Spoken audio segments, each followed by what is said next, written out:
Ladies and gentlemen, please welcome the President of the Retail Industry Leaders Association, Sandy Kennedy. Good morning. Good morning, everyone, and welcome to Day 2 of RELA's 2016 Supply Chain Conference. I hope you enjoyed yesterday's program. We have a terrific day planned for you today. Just a glance at the topics that speakers will address today confirms what we already know is true. Major changes are underway in the retail industry. Today's discussion will hit upon areas such as inventory management, the omni-channel environment, e-commerce fulfillment, talent recruitment, distribution in urban areas, and the final mile. Behind each of these topics are operational challenges, and you are the executives who are expected to find solutions, so no pressure in that.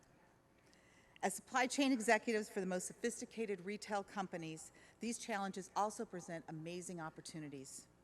As we heard yesterday from Target's CEO, Brian Cornell, supply chain excellence is a differentiator among retailers.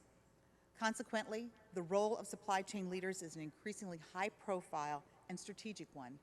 The C-suite understands that retailers that adapt best to changes in the retail environment will be the leaders in the future, and I'm certain that this room is full of many of those leaders. Conferences, such as this one, are just one part of what RELA does. RELA's efforts to provide members with educational, networking, and benchmarking opportunities extend throughout the year. The executives that participate in RELA committees convene regularly to discuss common challenges and to identify leading practices in the areas such as transportation, distribution, supply chain security, and trade. Where appropriate, RELA convenes cross-functional groups to tackle complex issues that reach across retail enterprises. This was the case last year when RELA created a group focused on omni-channel operations.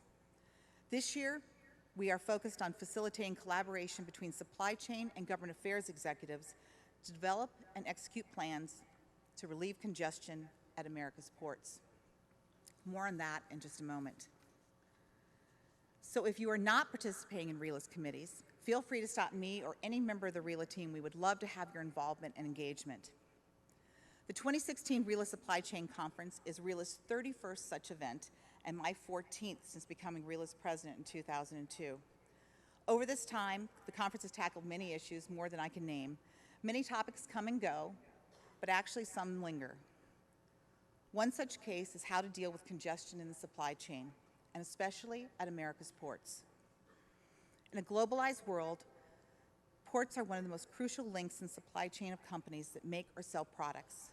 When bottlenecks occur, and they do now on a persistent basis, the cascading effect raises costs and impacts productivity and product availability.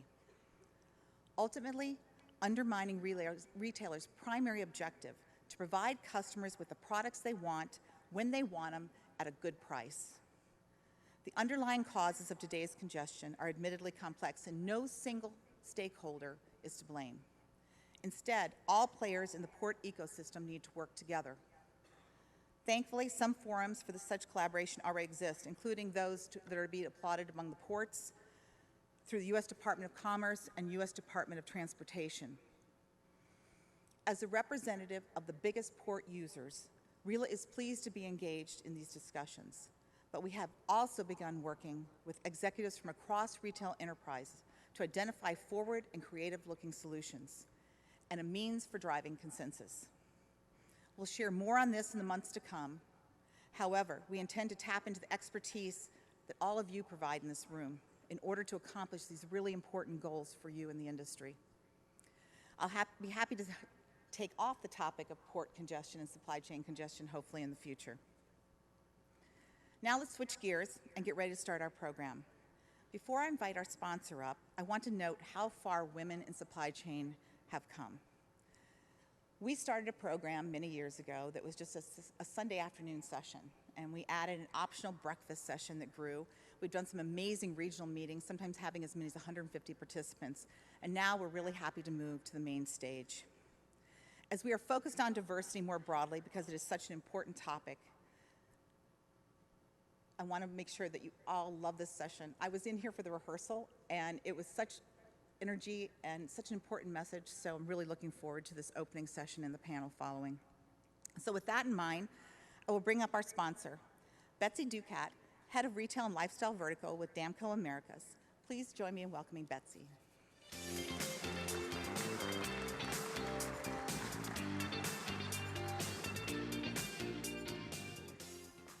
Thank you. I am so proud to be here today representing Damco.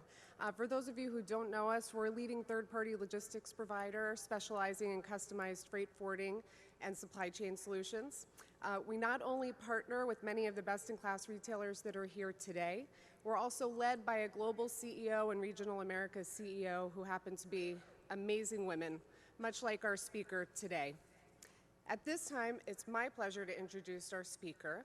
Trudy Bourgeois is the founder and chief executive officer of the Center for Workforce Excellence, an organizational training, consulting, cultural change, and coaching company.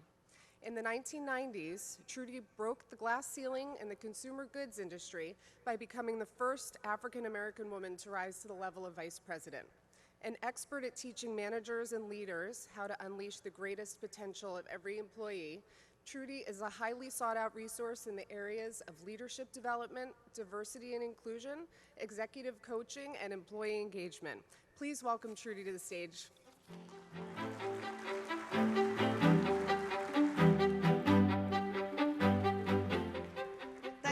Thank you so much for those kind words. I appreciate you being here, appreciate your sponsoring. Good morning, everybody. It's a special Tuesday, just in case you didn't know. But we're here. That makes it even more special.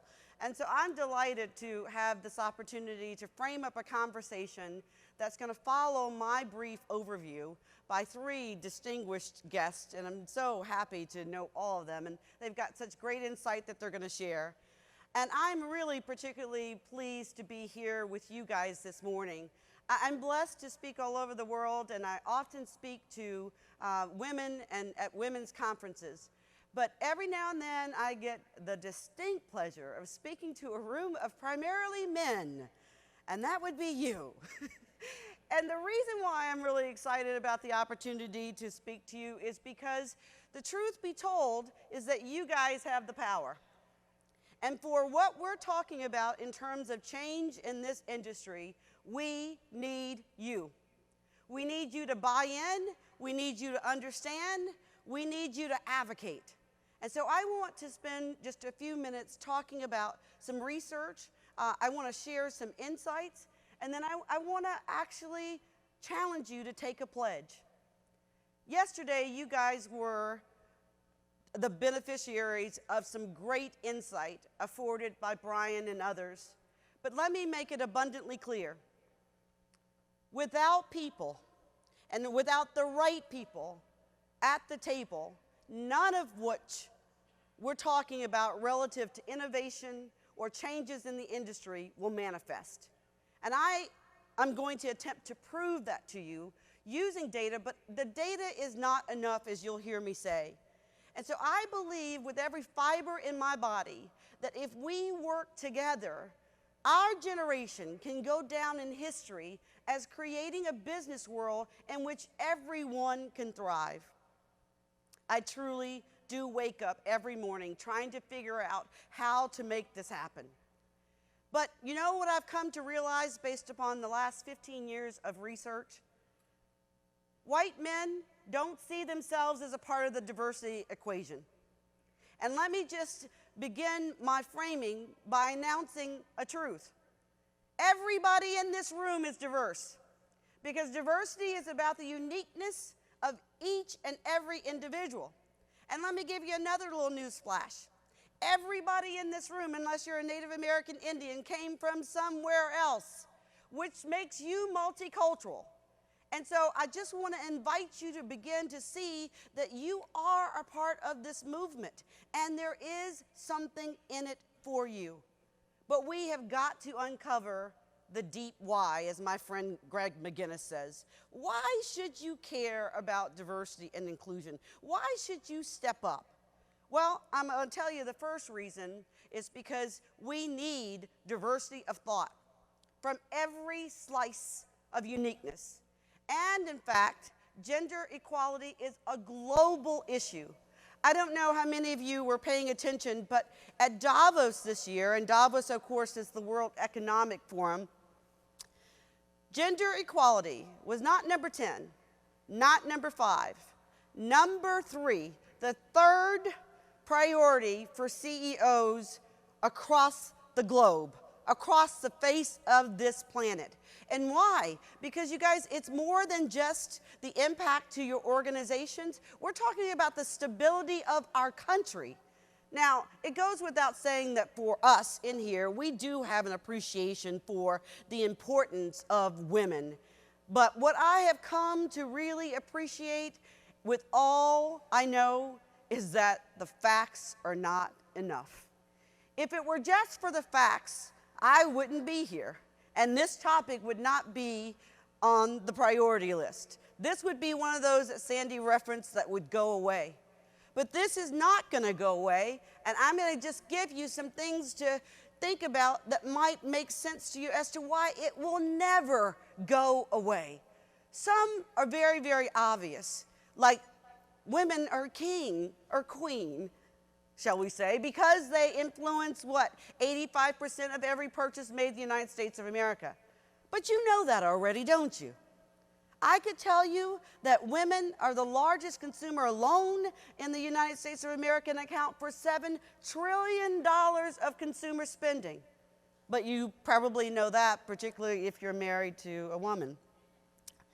I could tell you that 2/3 of the consumer wealth in America will belong to women in the next decade. I could tell you this, that more women are graduating from universities with specialty degrees than men. And that is your pool for future talent. But perhaps you know that as well. I could tell you this, research from multiple sources indicate that organizations are more profitable when women are at senior executive levels and are on the board. But perhaps you know that as well. I could go on and give you a list of evidence, of data points. But let me put one other data point on the table that might be as compelling as everything that I've said so far. If the lights were up and you could look around this room and observe who's sitting here, this is an observation that you could make. In the next 5 years, 30% of those who are sitting right here will be in Tahiti, sipping something, and we will all be jealous. Because baby boomers have finally realized that we're not going to live forever, and so we decided that at one point, one more fat bonus, and we are out of here. Right? Baby boomers, can I have an amen on that? So where is the talent going to come from? Where are we going to backfill? And so this is something that we have to think very long and serious about. Now, why? Well, again, future sustainability, but without talent, we have nothing. Just recently, in the last 10 years, Catalyst came forward and said, if we continue to deploy the exact same strategies that we are deploying now, it will take 40 years for women to achieve parity. But something new has happened. Lean In, under Sheryl Sandberg's leadership, has done another study. And that study has just been put out this year. And that study says not 40 years, you guys, 100 years. 100 years before we achieve parity. 100 years.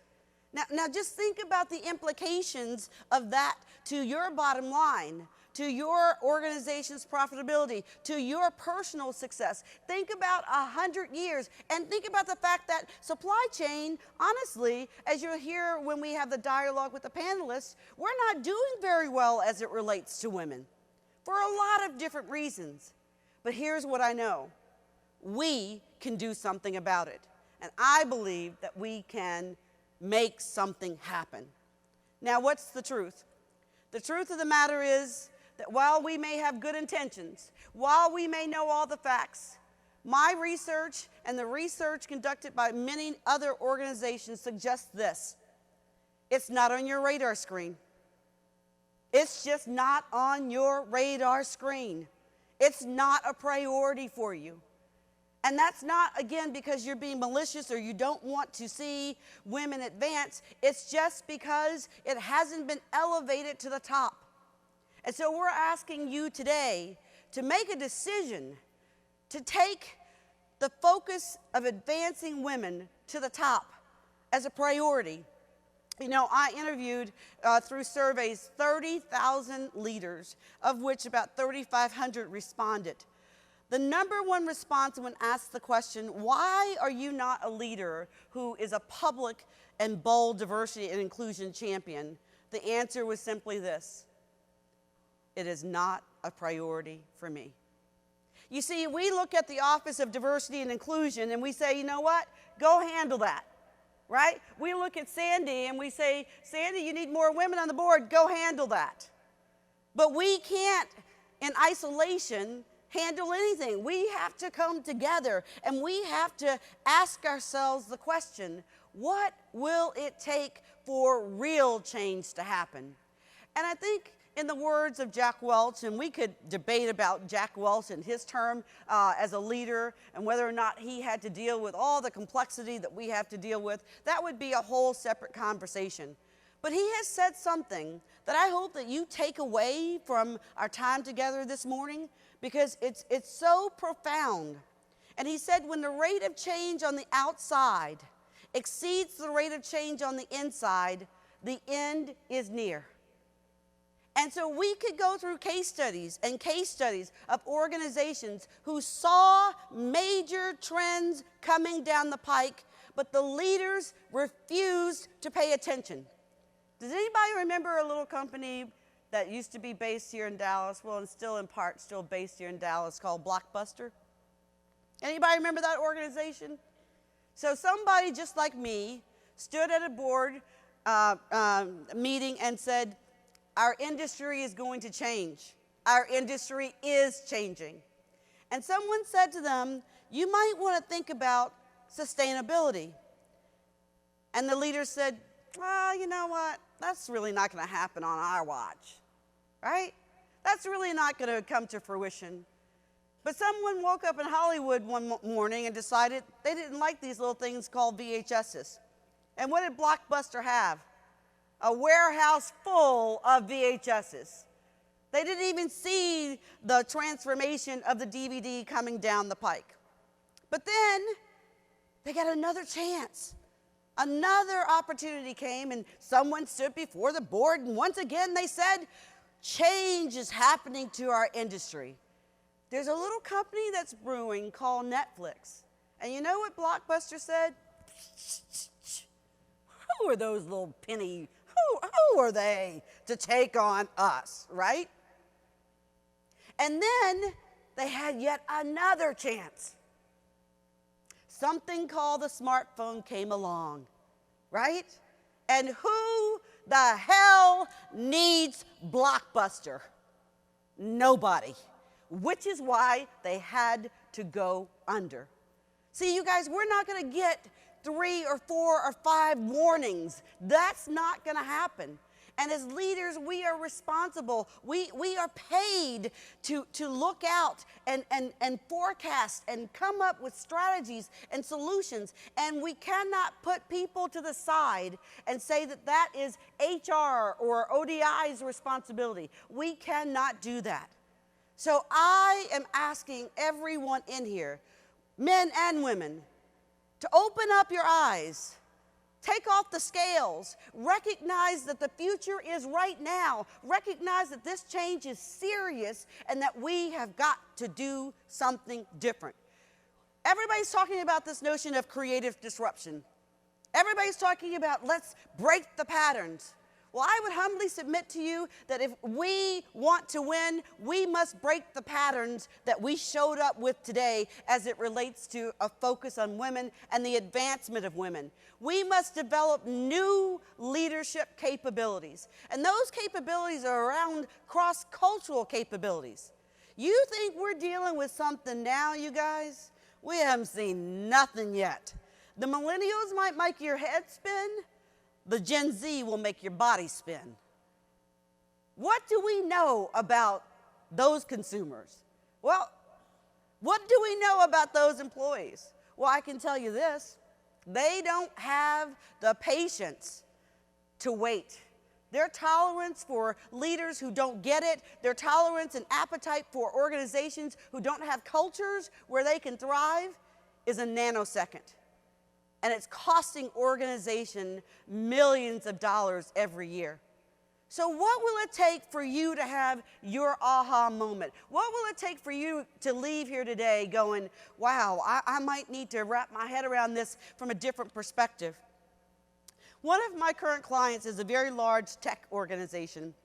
And I was interviewing one of the SVPs in a department that is fairly significant in terms of annual sales contribution to the organization. And I was having a conversation with him. This gentleman is now a very bold diversity and inclusion champion. He's very bold about placing women and giving them opportunities. And so I said to this gentleman, what happened? Because, you know, your reputation like a couple of years ago was not like it is now. And so he said, I had a light bulb moment.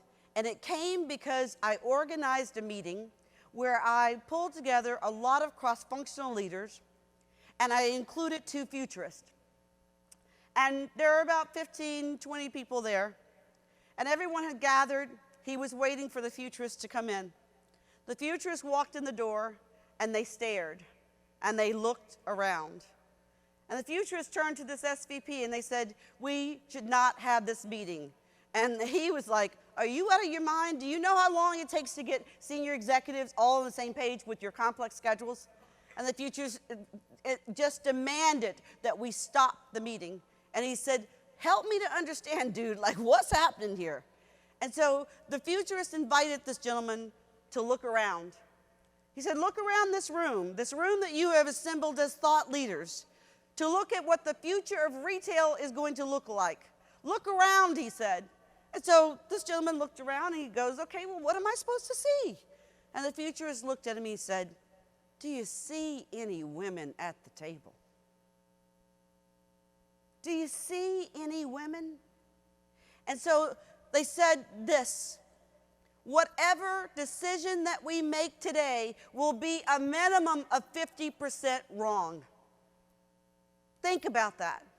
And he said in that moment that he realized that he had been so blind to optimizing all talent. And so I want to ask you a question. When you call your meetings, do you have women and people of color and millennials? Do you invite the diversity of thought to the table? Are you intentional about what it is that you are doing with the decisions that you make? Now you see this slide right here, some cute little kids. The decisions that you and I make will affect, yes, these cute little kids, but let's bring it home a little closer. How many of you have daughters? Show of hands. Yeah, that's a lot of you. How many of you want your daughters to come into a business world where they can thrive? Right? If your daughter came home and said she was having problems because somebody was treating her wrong because of bias, or if your wife came home and said, I've experienced pay inequities, wouldn't you boil? I mean, look, I'm going to tell you, I've got 2 kids. Touch them, Jack. I'm taking you outside, right? I might be short, I might be little, but you know the spirit will move, right? We'll go duke to duke. But, you know, it's this idea of knowing that we do have family members that the decisions that we make will impact. Don Knaus, the former CEO of Clorox, he used to be with Coca-Cola, shared at a conference that I designed that he had an aha moment when his wife, early in their career, came home and shared that she was the victim of pay inequities. And he recalls the conversation and he said, it made me boil to my core. It was so much of an injustice that I couldn't stand it. And more importantly, it was happening to my wife, like my wife. So you know what? Here's the deal. This is why the data is not enough. Because in order for change to happen, what the research out of Harvard says by John P. Cotter, if you never read any of his books, I just want to encourage you to put that on your list of things to read, of books to read, because with the change that you guys are going through, it's a critical opportunity for you to understand what is at the core of change. And what is at the core of change is emotion. It's not the intellect. See, this has to become personal. This work has to become personal. I was afforded the opportunity many years ago to coach an SVP at an organization, and this gentleman made it very clear to me that he did not want to be coached. And you know, I said, look, you know, the president has asked me to come in to help you. The gentleman was experiencing some sensitivities relative to his ability to engage women and others, people of color. His organization was a sales organization, and it was his opinion that women didn't really belong there. I think it was because they were engaged in some curricular, extracurricular activities after hours, but that's just my speculation. I know no one in here knows anything about that. But I was sitting in his office in St. Louis one day, and I had used all the data that I could arrange to put before him. I, like many of you, I'm all about the data. You know, our industry is all about the data. And yet, as I said, the data isn't enough. But I'm sitting in his office, and I am really looking to think, okay, God, give me something to help me break through to this guy. And so I noticed on his credenza 2 pictures, one which appeared to be his wife, and then he had 2 beautiful daughters. And so I said to this gentleman, so is that your wife? And he puffed up and he said, yes, and we've been married for 30 plus years. She was my high school sweetheart. And he was obviously extremely proud. And then I said to him, are those your beautiful daughters? And he puffed up bigger. He said, yes, those are my babies, and they are just the pride of my life. They're my heart's joy. And I was like, yes, I think I'm onto something. And so I say to him, I go, what are you going to say to the oldest one? She looks like she's ready to get out into the workforce. Oh, yeah. She's getting ready to graduate from SLU, as a matter of fact. And the other one is really into soccer, and she is probably going to get a soccer scholarship, and she's going to graduate. And so I just put my pen and paper down, and I looked at him, and I said this. I said, so what are you going to say to your daughter when she comes home and she says, Dad, I couldn't even get considered for the job that I applied for because the gentleman who runs the department has a bias against women and doesn't think that women can do the job. I said, what are you going to say to that daughter? True story, you guys. He took his glasses off. He laid them on the table, on his desk. And then I said to him, that baby girl, you know, the one that's all about soccer and that's going to come out, she's going to come to you and she's going to say, Daddy, I just found out that I make 78 cents for every doggone dollar that my male counterpart makes for doing the exact same job. What are you going to say to her? True story, tears came to his eyes. See, that was his aha moment. It hit him that it was personal, and it's got to hit each of us to become personal. Just this week, you guys, Fortune magazine released a study that was sponsored by Career Builders, and this is what it said. It said 1 in 5 human resource executives knows today that men are paid at higher levels than women for doing the same job. Now, I said to each of you at the beginning, you have the power. You can go back, you can do a pay equity audit tomorrow. And when I was in corporate, we did it many times, and we unfortunately found lots of errors. And I remember giving people checks of tens and 20 of thousands of dollars. Is it going to sting you for a second? Maybe. but it will correct a wrong. So if we know this, what are we going to do about it? We have to recognize that the data is not enough. We have to understand that it has to become personal. And so what does it boil down to, you guys? Us. You, me, everyone in this room. That's what it boils down to. It boils down to us making a commitment to leave here and do something different. And so I'm asking you guys to think about 5 women that you could go back and make a personal investment in. 5 women that you know have the capabilities. And let's talk about what that investment would look like. I'm not talking about mentoring because women are over-mentored and they're under-sponsored. I'm talking about in the meetings where you are there, that you advocate on their behalf. I'm talking about offering them opportunities to go to other departments. You know, we've been too siloed in the supply chain, you guys. Actually, truth be told, our opinion is that leaders need to have an experience in every stint of the business. That's how I grew up. That's my bias. My 18 years in the corporate arena, I had an opportunity to go and physically hold a responsibility in every function. Of course, finance was not my best, but anyway, that's a whole nother story. So what about leadership? What about making it personal? We have to find a way to move forward. And so I want to give you a model to think about as you go back to your respective organizations. The model that I use in my consulting practice is to look at first shaping up, shoring up, building up the individual leader, the woman in this particular case. And then the second piece of the 3-legged stool is the managers. How many managers in the house? Managers, you have people that report to you. You make or break people's spirits. That's how powerful you are. You make or break people's spirits. You're the second leg of the stool.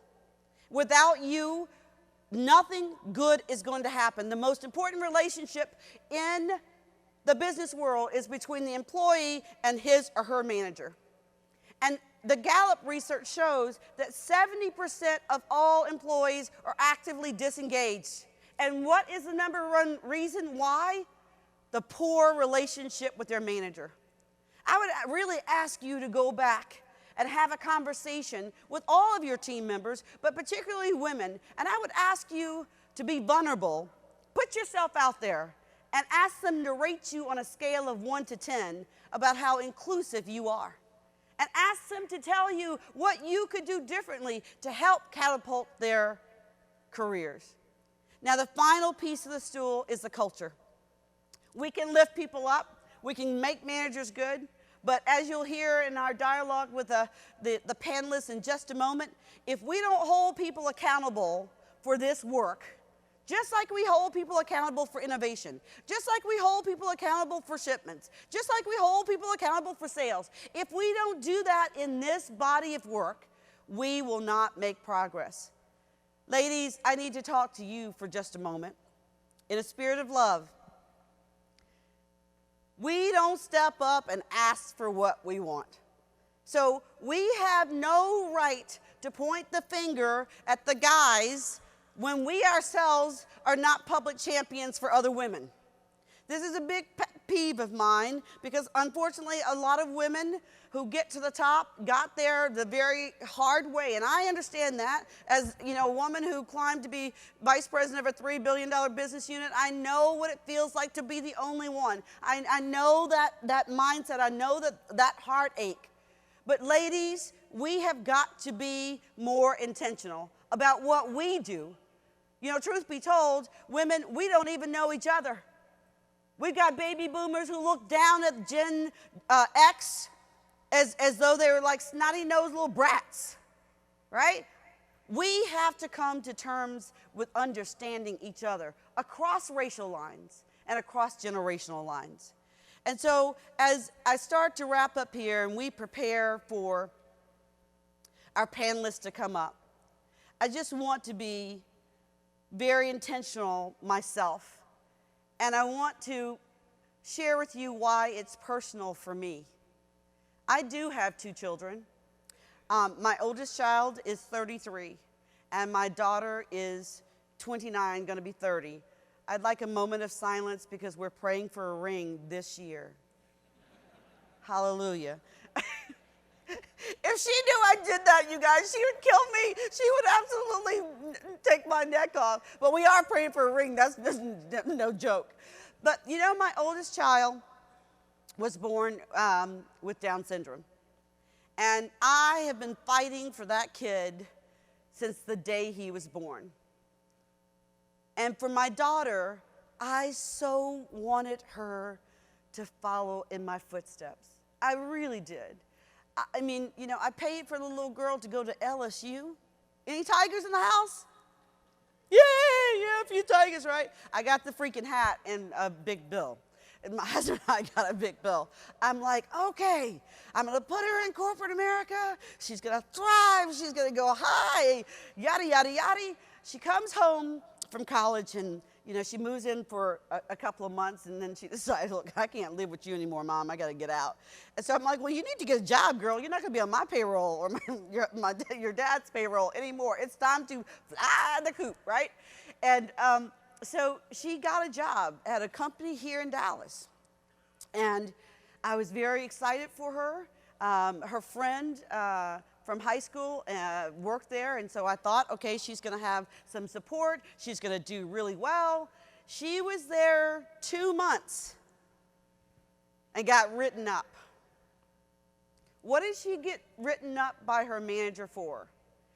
Asking too many questions. Now, I have to be truthful. I became a helicopter mom. She came home, you know, flooding with tears and was like, this is a high achiever girl. This is a woman on the roll. She's doing her thing, right? She comes home. I snatch that little letter out. I'm like, who is this that wrote up my baby, right? Truth.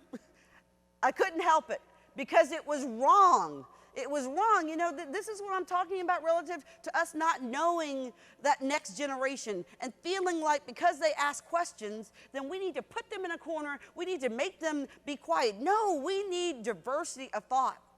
And so with her support, we did write back a letter. I'm just saying that, you know, that woman ended up being dismissed. I don't know why. I mean, that might have had something to do with it. I don't know. But she was a bad manager.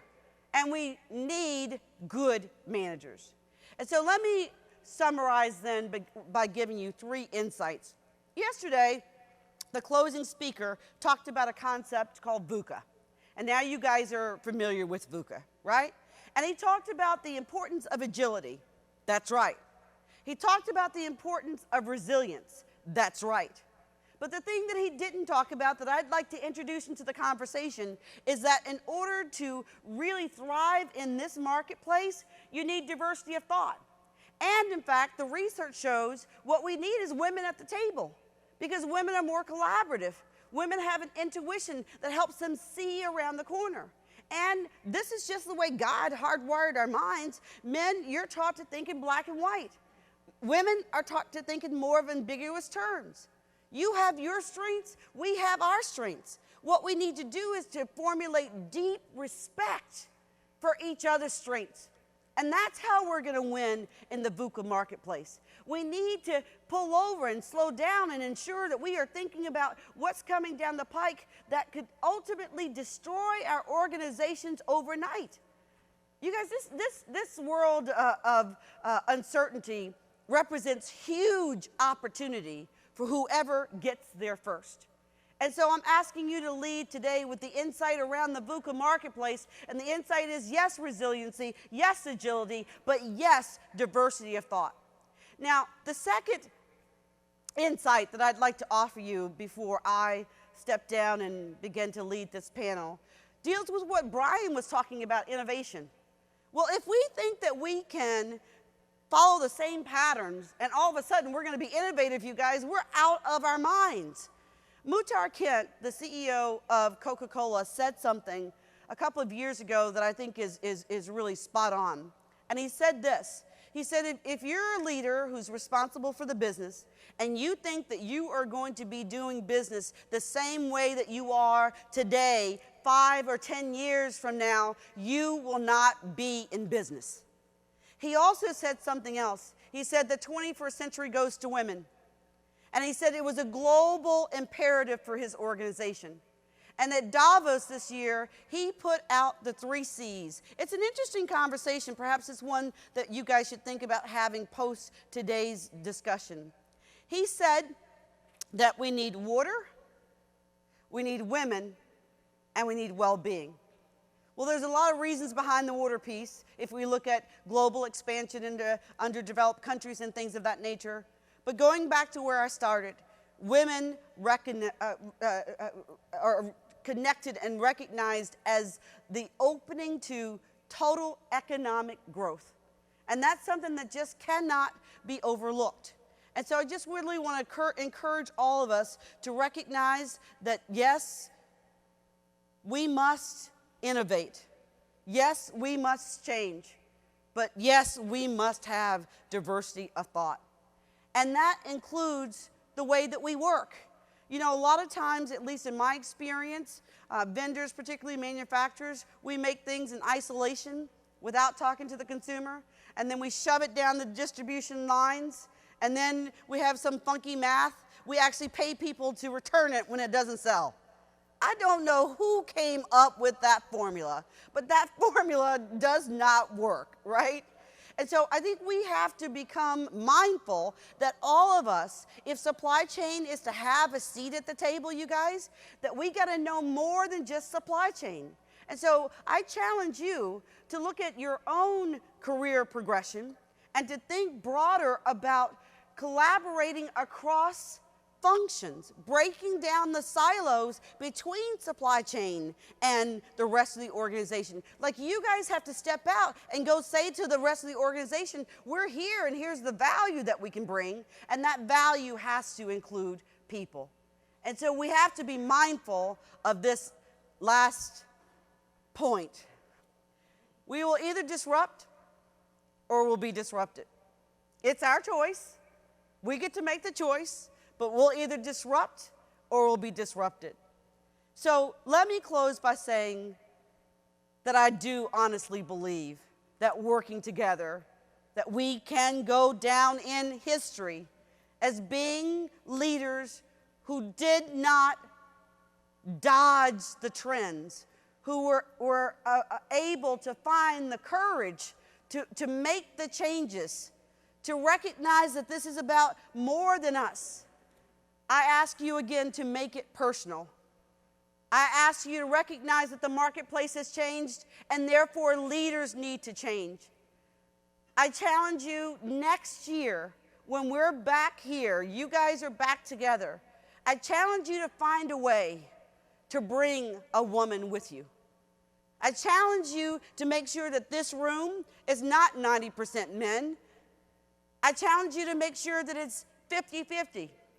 And that's not to say that, men shouldn't come. This is not about us against you or us against them or us against anybody. This is about us coming together, winning together. And I think that now is the time. More than ever before, we have such an opportunity to go down in history. And I'm asking you, will you join me?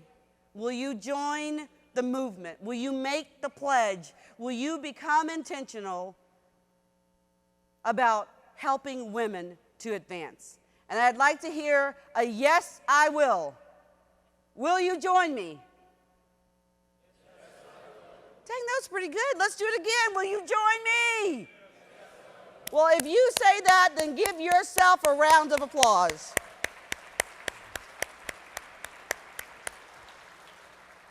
I really do appreciate the opportunity to share my viewpoint, but I think this next piece of this little vignette is going to be extremely advantageous to you because we're going to hear from 3 wonderful leaders, all of whom are equally passionate about this topic. But they're going to be giving you best practices. And so I would just ask, if you're making notes, if you're serious about that yes, I will response that you just put before the universe, it's out there in the world now, right? Yes, I will. I wish I had I'd go take a picture of everybody. But we need to know how. That's what we need to know. We need to understand what can we do. And so that's what we're going to explore. We spent the time with me on the deep why. And I hope that you have had an aha moment. And now we will go to the what, so what, and how. And so please join me in welcoming our panelists for today. I'd like to first invite Ms. Courtney Spitz. Courtney is a managing director in Accenture's retail practice and leads its management consulting portfolio in North America. Courtney has more than 23 years of experience in helping to share retailers' growth strategies and transformational projects. Welcome, Courtney.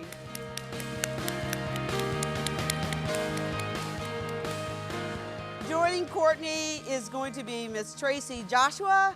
Tracy joined Kellogg's in 2014 as the Vice President, Procurement and Direct. In this role, Tracy is a member of the North American leadership team, and she is responsible for leading strategic sourcing efforts, as well as procuring indirect goods and services estimated at $3 billion. Welcome, Tracy.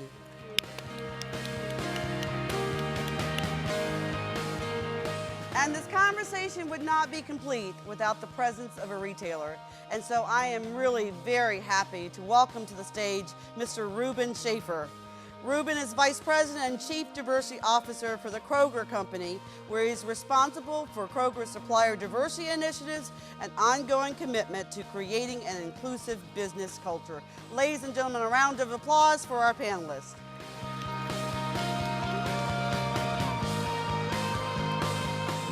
And so the dialogue begins. And I just again want to say welcome and thank you guys so much. I appreciate all of you being here. I mean, I sincerely mean that.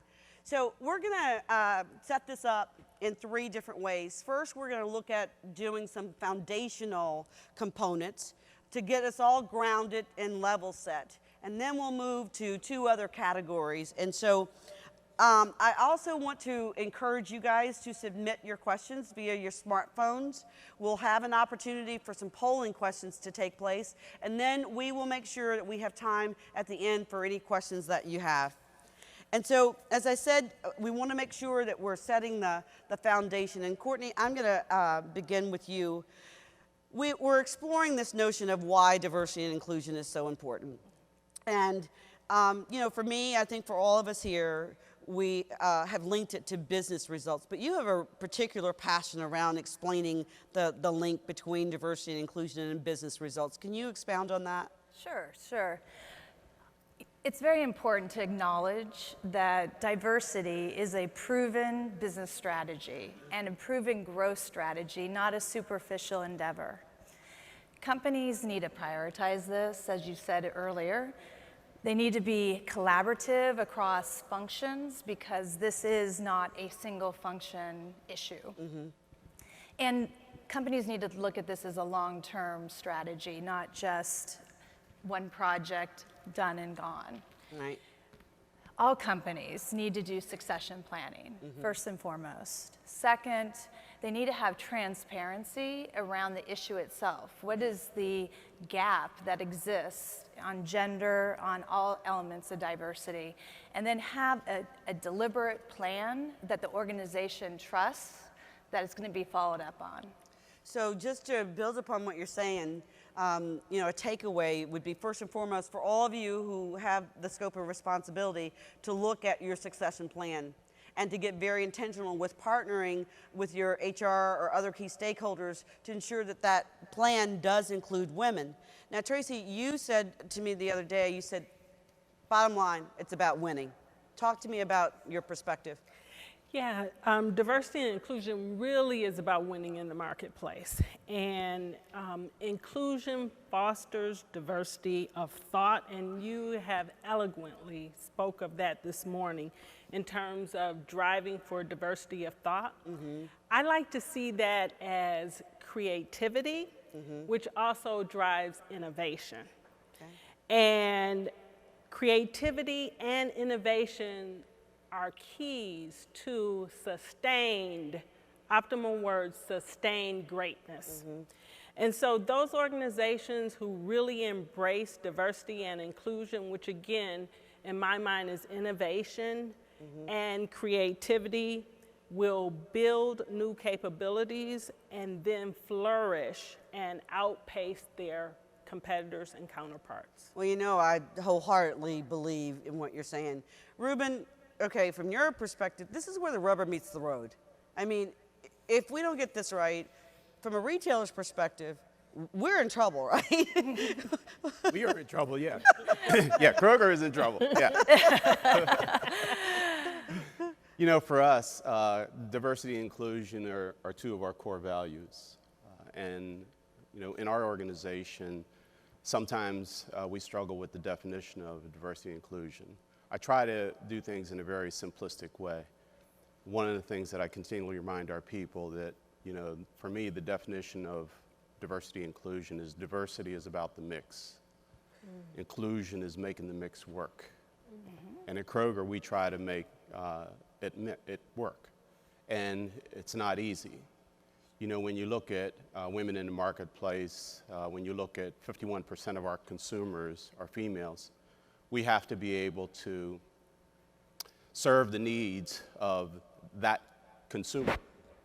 And when we don't have that voice in the room, then we are missing a key element. And it's more than just for us having a seat in the house. It's having a voice at the table. And if we neglect to use that voice, then that's a game changer, and actually it's a showstopper for us. Well, I want you to build on this, Ruben, because you know, part of your scope of responsibility is supplier diversity, or supplier in general, right? And let's just call it what it is, because we want to have a really courageous conversation up here. Most people think when they hear, oh, we're going to do business with women-owned business or minority-owned businesses, that we're doing less than. And so how do you approach it? How does Kroger approach it to ensure that people understand that is not the truth? We need to be doing business with small business owners, particularly women-owned businesses. Is that not fair? That is a very accurate statement. You know, one of the things that we do is try to educate our people internally and about what supplier diversity is and what it is not. One of the things that we say is supplier diversity is not affirmative action. Supplier diversity is not paying a higher premium for inferior goods. Supplier diversity for us is all about leveling the playing field. And when you look at women, the fastest growing business segment right now in this country are female-owned businesses. That's right. And we have dedicated resources to participate in that space. Whenever I first entered into my role, I'll just share with you, Trudy talked about an aha moment. I'll share with you a short aha moment. I had the opportunity to go out and in understanding some of our suppliers, I had the opportunity to go out and sit across the table from one of our suppliers at their company. I asked them if I could go out on the floor and talk with some of their associates. And they said, sure, we'd love you to do that. Walked out on the floor, met one of the supervisors, and here I asked the supervisor to tell me his story. Turns out this individual is a former gang member. And he was now working at this company as a supervisor. And he shared with me the fact that this changed his life. Why? Because he was now a father. And he had the responsibility of as a single parent, raising 2 children. Wow. And when you look at some of the companies that we work with, both minority and female-owned businesses, some of those businesses operate in communities where we do not operate, they do not operate under such stringent practices, hiring practices. So therefore, they have the capability to hire individuals, and by hiring those individuals, they also change that individual's life. That's good for all of us. That's good for our communities. That's good for our country. For me, that was the aha moment, and that's why when I went back to talk with my team, I said, it goes beyond just working with suppliers. We are touching communities, and we are touching people's lives in a way that's uplifting their life. Well, what's interesting about that is if we talk about the desires of the millennial consumer and the millennial employee, they want to work for organizations who have that spirit. This is like beyond money, you guys. Millennial employee is looking for an organization who is intentionally investing in their community. They're intentionally making business decisions that allow for protection of the earth. I mean, these are serious things. Now, Tracy, you mentioned to me that someone said something in a meeting about doing business with small business owners that sort of blew me away. I mean, you know, we shouldn't be surprised, but talk about what your experience has been. Yeah, and as Ruben said, I mean, the rate of women businesses, that growth is, you know, 1.5 times those of other businesses. And by the way, Texas is one of the fastest growing for women, so that we're in the state of Texas. But the challenge does still exist, that the perception is that somehow you're getting less than when you're doing business with women and diverse suppliers. And I was in a meeting, and this recently happened, where someone asked the question, are we subsidizing and are we paying a premium to have diverse suppliers included in the RFP process? And I responded with a resounding no, because we hold all our suppliers to the same quality, service, innovation, and overall value proposition. So no, we are not paying a premium, and no, we are not subsidizing. But we really do, as you had the call for action earlier, we really do need everyone's help there in being advocates for diverse suppliers and women-owned businesses. And as the saying goes, if you hear something, say something. If you hear something, say something, and be an advocate. We are not paying a premium. Well, you know, obviously we all share that thought process, but let's break it down, you guys. We operate from the assumption of good intent. We operate from the assumption that people are not trying to be malicious. But what happens is that bias kicks in. And what we have to leave today knowing is that we all do have biases, and those biases show up in ways that limit our capacity and our desires to do what we're talking about doing. And really, as a segue to the next piece that we should focus on, and Courtney, I want to start with you in this. There are biases in the system that are really damaging the reputation of supply chain. Talk about what has to happen in supply chain in order for it to be a destination location for women. Great. I'd like to start with a quote, which I think sums it up nicely. Kevin Amara, who is the Chief Content Officer at SEM World, said this: women in supply chain are too few, and their path to the top, at least partially, is blocked. Yet we seem to think they bring something to the party that will make it better. The time to break down the problem is now. So when I thought about breaking down this problem, there were two key issues that I see. The first is that there's a lack of pipeline of women in these leadership positions, and this is because of a couple things. One, I believe supply chain has a brand image problem with attracting, and there's historical bias which exists, and the traditional promotion path has been come in at the ground level and work your way up. And so what the industry needs to do is to reframe the brand and say what it really is. It is an attractive and exciting career path with the advancements of digital and technology that's changed the way supply chain interacts and operates across the business as a strategic partner. So that's one thing that's holding us back in one action.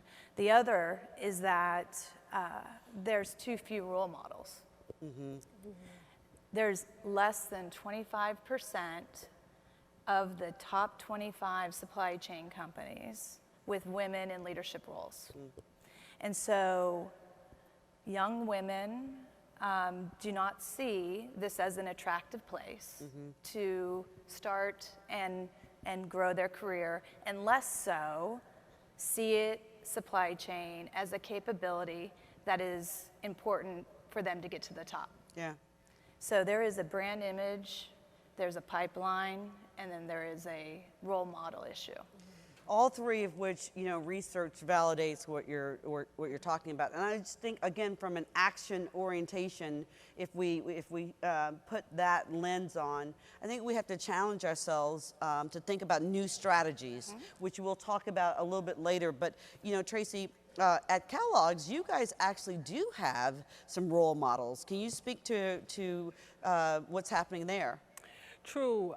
Supply chain has become much more integrated to the overall business, and we have women at some of the highest levels in the organization in our supply chain organization. We have our global CPO, who is a woman. We have our vice president of manufacturing initiatives is a woman, so on and so forth. The theme really is let's take the seat at the table versus continually asking for the seat at the table. Take a seat, walk in the room, pull up the chair, sit down, and be a part of providing the overall value to the total organization, because supply chain really brings everything together. Yes. And to Courtney's point, I mean, in old days, if you will, it was just seen as very tactical. Well, supply chain definitely has become more strategic and is more value for the total organization when we take our seat at the table and stop asking for the seat. Well, we've got to get beyond people thinking that it's only about trucks and warehouses. I mean, honestly, let's call it for what it is. I mean, you say supply chain, and right now the image that comes up is that you're, putting something on a truck to ship it out and let it go. And so I do think that we need to reshape it. But Ruben, you talked about reshaping it through education, and you're also doing something unique, helping to reshape it through your employee resource groups at Kroger. Yes. So I want you to respond to that. And then I have a question for the three of you that's going to throw us off track a little bit, but I think it'll be value added. So please. At Kroger, we have 9 associate resource groups, and they're very valuable to us in understanding not only our consumer, but also our associates. So we will walk into a meeting of the associate resource groups, and with us at Kroger, we want to know, what is it like to be? What is it like to be African American and work for Kroger? What is it like to be Latino and work for Kroger? What is it like to be Asian? What is it like to be a woman? What is it like to be a cancer survivor or a cancer giver? What is it like to be a veteran? What is it like to be a young professional? What is it like to be gay, lesbian, or transgender within our organization? They provide us with very valuable insights in a very safe environment, and they are very candid, and they are very open, and we like that. And they have been able to introduce innovation into our organization as the way in which we serve our customers. I'll give you an example. At Kroger, we sell sweet potato pies. I will tell you, sweet potato pies are not an African American thing. Sweet potato pies are a Southern thing. And I kept saying our sweet potato pie tastes like our pumpkin pie. And our manufacturing and technology group, they just brushed me off. You're just chief diversity officer. What do you know about food? So I said, It's not like you eat or anything. no. So I said to him, I'll tell you what we'll do. Let's have our African American Associate Resource Group do a blind taste test and a taste food panel. They did it. Our pie got 0 points. The pie that was selected was the pie that our food technology group reformulated. That pie now, for the past 4 years, has grown at double-digit increases. It's amazing. And with our LGBT group, one of the things we say at Kroger with our LGBT group is it's in to be out at Kroger. So when you come to work for us, bring your full self because it's in to be out. It's great. Well, you know, Frito-Lay, the folks there have a great story about tapping into, they have stories. Anybody from Frito-Lay in the audience? Well, they have a great story about tapping into their diverse employee resource groups. And the next time you go into a grocery store, you walk down the aisle for their chips, you know, look at all the different flavors.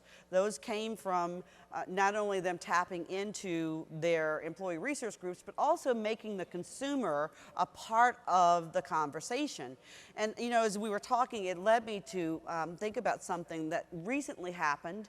And so I think we need to bring this into the conversation, because unless we can have a real conversation, we're not going to get very far with moving the needle. You know, Roz Brewer at Sam's Club was being interviewed on CNN. And she was being interviewed about her career and about her strategies, and she was also asked about diversity and inclusion. And she talked about the importance of having diversity of thought at the table. And in response to that, she was lambasted and called names that are unthinkable. People labeled her as racist, as hating white men, and so this is a segue for the blockers. I mean, what do we need to do in order to start having the real conversation? And, you know, Courtney, you talked about it being a part of a strategy, but if we can't talk about the reallys, then how do we move forward? So how do we have that conversation about that happening? My experience in my own company, where we have hundreds of thousands of people, it starts with the leaders. And leaders, having diverse, committed CEOs and high-level leaders pushing it down is paramount, because they drive the culture. That's right. And I can say, even recently, we just put in a new CEO of USA for Accenture, and it's a woman. And what she did within the first month of being there is our diversity stats have not been publicly out there, not even internally. So you hadn't been disclosing them even to your own employees. Right, and I'm responsible for our people initiatives for Products North America, and I had a hard time getting them. She put them out there, made them transparent, and said, we are committed to moving the needle on this. We're going to mandate change, and we put in deliberate action plans, and it's publicly out there. And so a little bit of this starts from the top. Second, transparency is absolutely needed. And the bottom line is, again, I believe it's all about intent. Everyone has good intent. It's about exposure and clarity that diversity equals high performance. And it's shown in study after study that the bottom line financial performance is higher when you have a more diverse workforce. So dollars and cents, that's something we can all agree upon. Right. Now it's about, we don't want to take 100 years to get to where we need to go. We need to be there tomorrow. And so how do we do step change actions to make it happen? Yeah. And so that's what I would say we would need to have each one of us committed to, because it's at every level that needs to change. Well, I think that this is so important, you guys, because, you know, in terms of leaving here, I think we all have to be equipped to respond to the people who go, what in the world is happening, right? And not allow the water cooler conversations to then dominate and create, you know, a poison in the system about why diversity and inclusion and the advancement of women is so important. So I would ask each of you, if I were to interview you today, could you stand up and say why you believe this is important? Do you have your own soundbite? I mean, obviously, we're up here because we're passionate and we're trying to share our passion with you, but you need your own story. You need your own narrative because people are looking at you. Your employees are looking at you. Your colleagues are looking at you. And if we can't have the courageous conversation, like I said, I think we don't move the needle. You want to say something, Tracy? Yeah, I think that's key. It's courage, and it's being able to step up and be bold and about this topic and be an advocate.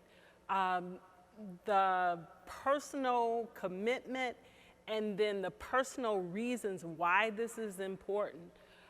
Again, we talked earlier about creativity and innovation, but I think it's courage is a key leadership attribute that you have to be willing to step forward. That is what Rosalind Brewer did in making that comment. Now, you know, the feedback there, someone has to be courageous to say, wait a minute, what she said is absolutely correct, and make that commitment. And I do give all credit to Doug because he immediately, Doug McMillan, the CEO, immediately stepped up. But Ruben, is it fair to say that retailers are looking for diversity of thought? You know, within our industry, especially in food industry, diversity of thought is essential to our survival. You know, we look at diversity of thought as something that has been around since the beginning of time. But it's a matter of how you use it and giving everyone the opportunity to use that and apply it to their business environment. And one of those things that we do with individuals is we allow them to introduce a variety of things into our organization. And for us, our to-do list is much bigger than our done list. And the reason why we have a big to-do list is because our associates continually challenge us on making sure that we are delivering what our customers need. Because we realize that if we fail to do that, then we should just close up and go home. Yeah. And for us, we're not ready to go home. Yeah. And you know, really from a business standpoint, I mean, retailers are demanding not that we just get our distribution down to the zip code. I mean, they're looking at the block. I mean, it really is about leveraging the technology and coming up with whole new ways to honor that consumer and meet them exactly where they are and, you know, really have that one-on-one relationship. So I think what we've done so far, just to calibrate, is we've level set on the notion that diversity and inclusion is about a business strategy, and it's something that we all must own. We've talked about the importance of us being intentional about establishing goals to do business with small business owners, including women and minorities. Some companies have set very bold commitments to be billion-dollar contributors to the economy relative to doing business with women-owned businesses and minority-owned businesses. That's something that we might want to think about. We've talked about succession planning. We've talked about the need to have the pipeline full and then the need to have the role models. And so now we need to figure out, all right, so from a very practical standpoint, I want to start moving into some best practices, right? We know that we all need to become more culturally competent. We got that. I think I said that. You guys have said that in your own way. But I want to start to get ready to set up these polling questions because I want to make sure that we get you guys involved, and then I want to remind you to please be submitting your questions. We'll make sure we got at least 10 minutes at the end to take your questions. But before we get to the polling questions, let's just talk about bias. Let's just put it out there and let's just have the conversation for what it is relative to people believing that women don't have the capabilities. And Courtney, you said to me, you said that, you know, some leaders honestly view that women don't have what it takes to succeed in supply chain. Yep. I think it's a label issue, and likely there's a label that's a legacy of supply chain, that it's the unloading, loading of trucks, it's beating up on your suppliers. And these are things that are part of the supply chain, but it's not the core. Yeah. And so I think part of this is replacing that label. And I think when you think about where supply chain is today, it plays to women's strengths in leadership. So it's going to automation, robotics, analytics versus this physical nature of the job. It's about multitask, strategic orientation versus transactional. It's about value delivery versus just executional. And these are things that companies are vying for the candidates of diversity for, and that's what supply chain is now. And it's a couple things I just want to kind of add on to this is that we need to, with this change in supply chain and relabeling it, it's also about a tighter linkage and connection to merchandising, marketing, finance. And instead of just having one career path going from the bottom up, I think you're going to see an opportunity here to expand your recruiting funnel and your promotion path abilities. And you've seen it with leaders at Target and other places where they've moved from merchandising to supply chain leadership. And I think this is something that the industry really needs to look at. Yeah, so that is a first best practice that is really starting to take hold, and Target is a great example of doing that. I mean, a number of other organizations are starting to wrap their head around a ladder of movement, you know, in order to equip the senior executive to really be able to make the kind of business decisions that are needed for this VUCA marketplace. Tracy or Ruben, do you guys want to add anything else to that? The only other thing I would add is the strength of women in terms of collaboration, and not only internally but also externally. When I think of some of the initiatives that we're involved in today from a supply chain and procurement standpoint, also financial standpoint, I mean, bringing our supplier partners together, you see that strength of women being at the table in order to pull out what the real issues are and then be able to dig to a solution. Yeah. And so I think it's that strength, natural strength that women have to bring all the parties to the table and to listen and understand and then resolve it and look around corners. That reminds me of what Ariana Huffington recently said, you know, when Lehman Brothers went kaput, got a little cray-cray. She said perhaps if it had been Lehman Brothers and Sisters, that we might not have had the results. But, you know, there is this notion of valuing a woman for what she brings to the table, Ruben. And I just wonder if you have any thoughts relative to ensuring that we do have a deep respect for the talent itself. You know, for us, it's mutual benefit, mutual gain. Whether it's in our personal relationships, whether it's in our business relationships, you know, it's all about, you know, what we can do for each other. Yeah. And personally for me, and I'll just share with you a personal thing about me. I have 2 grandchildren. My 2 grandchildren are biracial. And Trudy had talked about it earlier, about the importance of the next generation. When I look at my grandchildren see the world and they're experiencing a world that is different than the world in which I experienced.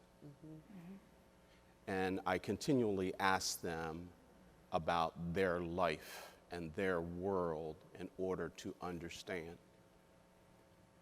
I hope that the generation that follows all of us will eliminate, destroy, knock down all the barriers and biases that have followed us and brought us through to where we are today. Personally, for me, in today's day and age, why is it that we are spending more time on talking about diversity and differences? Because as my neighbor who is Asian, who lived next door to me, she made a very profound statement, and that is, we all come from the same skillet. We all come from the same skillet. Very interesting. You also shared that recently you received a letter Yes. about what you guys are doing in this whole area. I would love it if you would just share a little bit about that, the experience, and then we'll move to the poll questions. Sometimes things end up in your inbox, and as you're going through your inbox, yes, we still get paper at Kroger. Sometimes things end up in your inbox, and when you're going through it, you sometimes find surprises. And this was the surprise for all of us at Kroger, and it was an aha moment. We received a letter from an international global index fund that is female owned and operated, notifying us and letting us know that they have selected us as one of the world companies to be in their portfolio for our role in the advancement of women in leadership roles within our company. Wow. Yeah, that's great. Awesome. It's great. And one of the things that I'll share with you about us at Kroger, we don't read our press clippings. And we haven't gone out and publicly made this statement. We feel pretty good about it. It was a surprise for us, but we're just one of those companies that continually challenge ourselves on what we can do to make our business better and what we can do to make the communities in which we operate better and what we can do to make our customers better, because for us in our world, it's all about uplift. And all of us want an uplifting day. Yeah, that's right. We all want to win. So we're going to move now to the polling questions, and we'd ask you to take out your smartphones. I understand that you've been given permission to do that many times since you've been at the conference, so I'll just add to that. It just feels good because you're never going to hear that in a meeting, right? So you might take out your smartphones, and we're going to start to share some very concrete best practices. But first, we want to engage you guys to see where you are, and we're going to ask a couple of questions, and then I will ask our panelists for recommendations about what their organizations are doing, again, as a way of sharing some best practices with you guys. And so the very first question is, how many of you have women employee resource groups at your organization? So does your company have women employee resource groups? And you'll just answer yes or no. We'll be able to see your responses momentarily as we connect live. We appreciate your participation.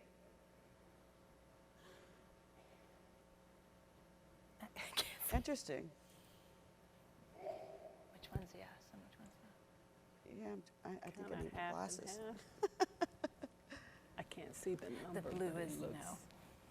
The blue is No. no. Yeah, I just want to get my specs just to make sure that I'm reading this right. Okay. Yes, surprisingly, I actually thought that this was going to be like 90% of you guys were going to say that your organizations have women employee resource groups. And so to the surprise, you know, actually more are saying that they don't. Okay. If you don't have a women's employee resource group, that is low-hanging fruit opportunity, and I am sure that Alexis or Debbie, who are the co-chairs for this year's program, can give you lots of insights on how to get started. Just, all of you guys have employee resource groups, so just quickly, what would be one thing that you would say to the group to start, you know, an initiative? I think find one person who has passion about it and have them spearhead it with sponsorship from senior executive. That's number one. Number two is that have it be not just meeting and networking, make it a sponsorship program. So we have for women who are on a promotion path, as part of that resource group, a sponsor to each one of those, and it can be men, women, whatever, but that they are helping them navigate during those promotion cycles, and that's part of that women's resource group. So it actually is networking, but it's also outcome driven. Excellent. One idea. Career building, sharing information. So we do have the pipeline piece, but we also have our women in supply chain, women in procurement, and women across Kellogg that provide information on a quarterly basis, also regionally, because some of our folks are located out in the field. And so providing that information sharing that includes networking at the end, but also that career development piece. Yeah, is and Ruben? key. I would caution any of you that are interested in starting an associate resource group, the most important thing that you must have is the most senior leader in your organization to embrace and endorse it. Any associate resource group that you establish, in our organization, it's no borders, no boundaries. Men are part of the Women's Associate Resource Group. People who are not a minority are part of our associate resource groups, and that's the way in which we view it, and we make it work. Awesome. So let's do the second part of this first polling question. Does your company have supply chain women employee resource groups? So the first question was about a general position of women's employee resource groups. And now we want to drill down to see, do you have one that specifically focuses on supply chain? Wow. So the overwhelming majority do not have women supply chain employee resource groups. And I think, you know, just to summarize in the interest of time, what you guys have all said, this is, again, a low-hanging fruit opportunity to start addressing that pipeline. If you guys can leave and do what our leaders have said, get a group of women together. These women can help you solve your problems. See, that's the thing. A lot of people have employee resource groups and they're tacos on Tuesday. And they're kumbaya. And that is so outdated. These organizations should be strategic internal consultants to you and to your business. And indeed, if you look at any of the case studies that are out there, and we could give you lots of examples of where employee resource groups have been the primary contributor of innovation. If any of you drive a Volvo SUV, when Volvo came out with the SUV, it came out with new technology of pillow protection that ran the length of the vehicle. You know where that came from? That came from an employee resource group. The next time you go into the restroom and you wave your hand in front of the paper, the towel dispenser, know this, that came from an employee resource group. And so you have internal consultants that you can tap into immediately. So let's go to the next one. That being, does your company have veteran recruiting initiatives? Yes or no?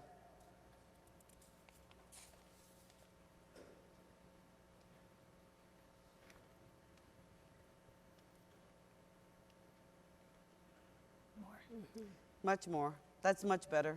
Can we do the next one? Yeah, we'll do. And then we'll talk. Yeah.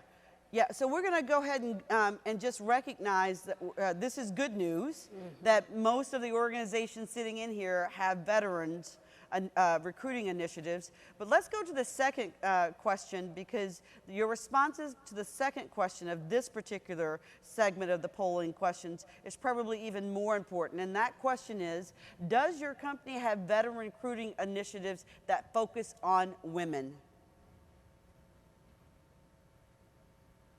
I just want to acknowledge the crew that's behind the scenes who are doing all this great magic for us. We love you guys. Yeah, it's a very small. Okay, very small number.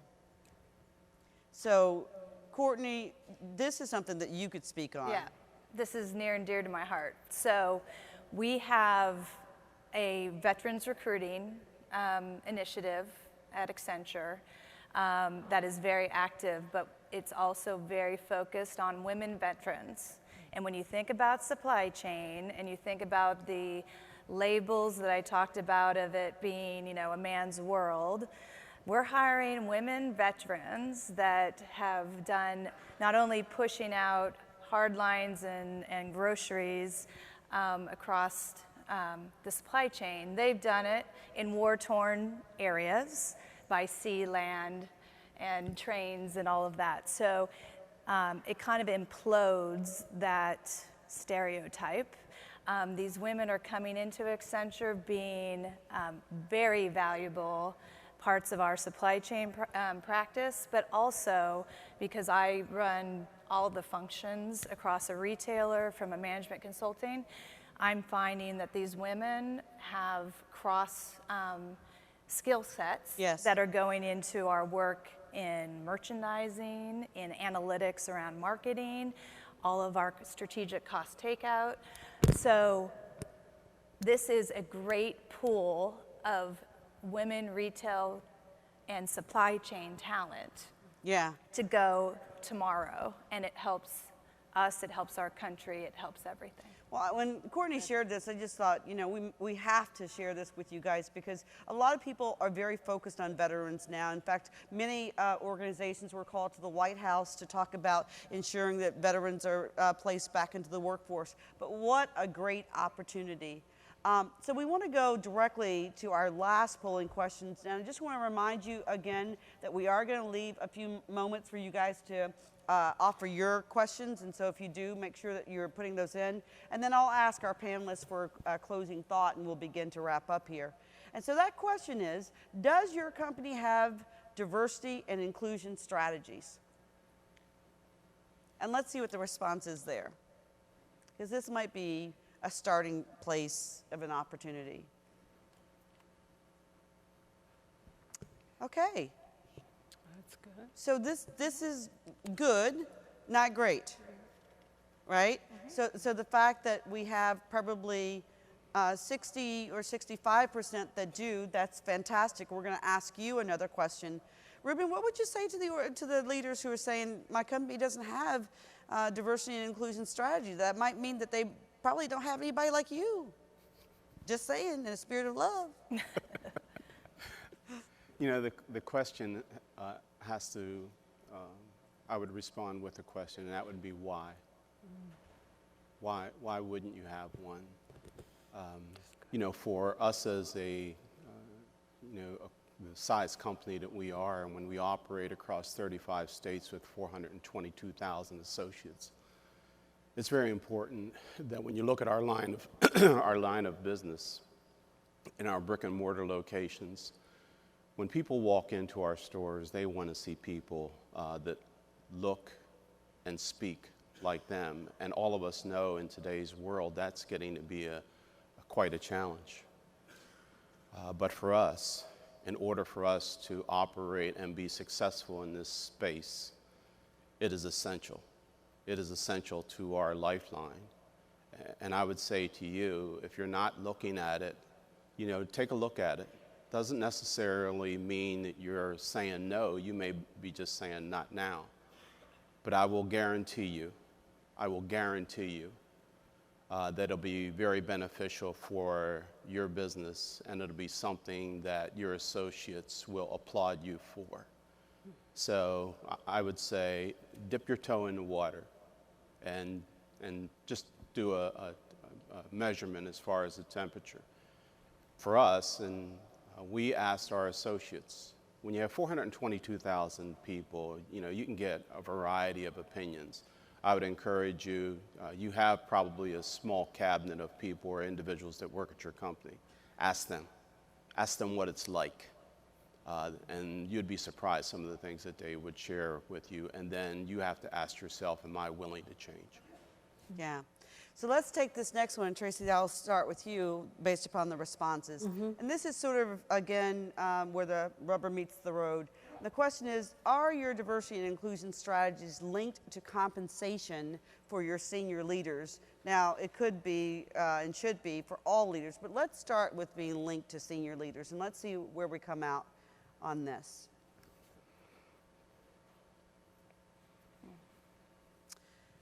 So the vast majority are indicating that they're not linked. And what would you say about that, Tracy? Just do it. Get started. Our executives, it is a part of their bonus compensation package. And our CEO and our global leadership team are passionate and committed. So it's not only at our global leadership level, but each of our leaders have it as a part of their bonus component. Yeah, and I would just say and that's a great start. Even more progressive companies have it as a part of the base for all leaders related to their people leadership responsibilities. And so that would be something for you to think about. And so we want to get to a couple of these questions because there's some really thought-provoking questions that the audience has posed for us to consider. And I'm going to take the first one, which is, shouldn't diversity be treated on the order of merit? Are you suggesting that diversity be promoted regardless of merit? So everything I've said so far is about qualified candidates. And so this is based on merit. It is based, statistics show that performance-wise and capability-wise, diverse candidates match up just as well as non, and if not better. The question is, are you giving them the opportunities? Are you assuming, especially in supply chain, where I actually, in preparation for this panel, reached out to men and women in supply chain to get their thoughts. And what some of this is around bad assumptions about what women want as far as opportunities in supply chain, because they don't think to ask the women because of travel, because of relocation, because they assume that they're the primary caretaker versus their husband or partner. And a lot of this is just opening up the dialogue. So it's the supervisor's responsibility to open up the opportunities. It's the women's responsibility to demonstrate and show that they want it. But I don't want anything given to me without merit, and none of the women that I know in my field and that clients in the room want anything handed to them. They just want the opportunity. Yeah, and I just want to encourage us to shift the vernacular just a bit, because sometimes when we talk about diverse, it sounds like we're not including white men, and that's a part of the opportunity. So let's call it for what it is. Are we talking about women? Are we talking about people of color? Because white men are diverse as well. And that's important for us to remind ourselves as we walk through this. And so Tracy, I'm going to ask you to respond to the next one. Doesn't purposeful hiring of certain diverse candidates run the risk of being perceived as prejudicial, especially if you're turning down more qualified candidates? So again, everything that we've talked about, we're not talking about giving or not based on having the best qualified individual. I just did a hiring process where I had multiple diverse candidates and also obviously white males. And the candidate that rose to the top actually was an internal diverse candidate, and one of the concerns had been that we would just hire somebody from the outside. But we ran the gambit of that process, and the internal diverse candidate rose to the top based on qualifications, based on experience, based on performance, and based on the potential as of today. And I think, I'm not sure if we made this point earlier, but oftentimes men are given the opportunity based on perceived potential, and then diverse candidates and people of color are only given the opportunity after not one time, not two times, but often over and over and over demonstrated performance and results. And we really do need to change that paradigm. Yeah, yeah. And so, you know, I appreciate and applaud the courage for people to submit these questions, because these are the questions that we need to wrestle with in order to move the needle forward. Now, Ruben, the next question I'm going to toss to you, because it really is an HR question, and technically you are sort of in HR. And the question is, where is the genesis of pay gaps? Does it begin with someone in HR that determines lower pay rates for women? You know, as far as pay gaps are concerned, you know, working in previous role that I had was I was the corporate vice president of human resources for Kroger. And in looking at pay gaps, first of all, being in that space, I have to have the courage to stand up and say, does this make sense? Sometimes working in human resources, you have access to confidential information, highly confidential information. And in having access to that information, it's a matter of how you view that information and how you use it, and then how you use it for the betterment of the organization as a whole. And it's a matter of, I want an explanation. I want to know why. And sometimes the response that I would receive didn't really match up with what I was looking at. Then it's a matter of making it right. It's doing the right thing. And it's not just handing someone a check, but it's recognizing their contributions to the organization and the long-range career path and runway that they have as far as success is concerned.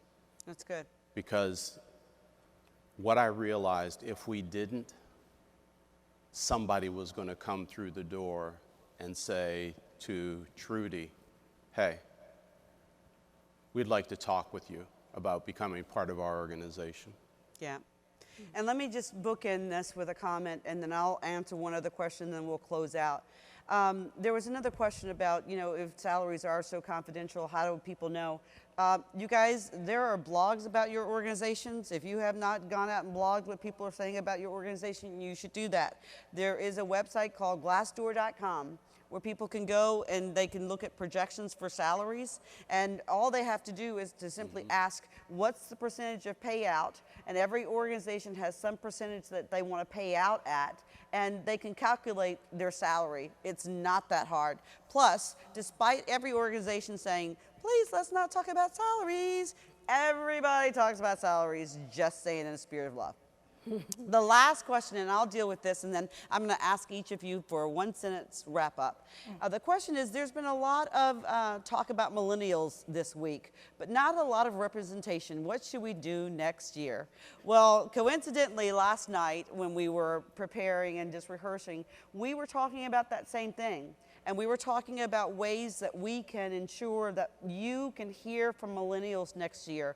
So look to your co-chairs, again, to bring forth some ideas that we shared with them. I think it's important. In fact, I think it's critical that you guys find a way to create a space to listen to millennials and perhaps a futurist, and perhaps, you know, someone who studies that particular cohort. You need to wrap your head around it, and you don't have to wait for next year, you guys. There's great books out there like When Generations Clash. All you got to do is Google, you know, leadership and millennials, and you'll get a plethora of opportunities for learning that are just immediately at your disposal. And I would say that's, again, low-hanging fruit opportunities. And so as we close, Ruben, I'll start with you. Just one last quick thought. If they don't do anything else, what's the one thing that you would say, you gotta do this? I would end the way I started. Diversity is about the mix. Inclusion is making the mix work. Tracy? Engage male change agents and be intentional about growing women executive leaders by taking a pledge. Awesome. Courtney? I'm going to do one long sentence. Okay. Because I'm verbose. Women need to get bolder, speak up, and ask for the job. Women tend to only ask for the job and apply for the job if they have 100% check marked off, whereas studies show men will apply with less than 60%. And so one is women need to be bolder. Second, we need to build more intentional recruiting strategies and rethink the promotion paths in supply chain. And third, we need to move from talk to action and hold leaders accountable, because you're never going to get the behaviors and the outcomes of significantly higher financial return to your shareholders without diversity. Well done, and I would just add, it's on us. It's our turn, it's our watch. It's up to us to make this happen. So we could have this dialogue all day long, and I'm sure, you know, we could come out with all kinds of great strategies. But please, ladies and gentlemen, join me in a round of applause for these wonderful panelists. Thank you. Thank you.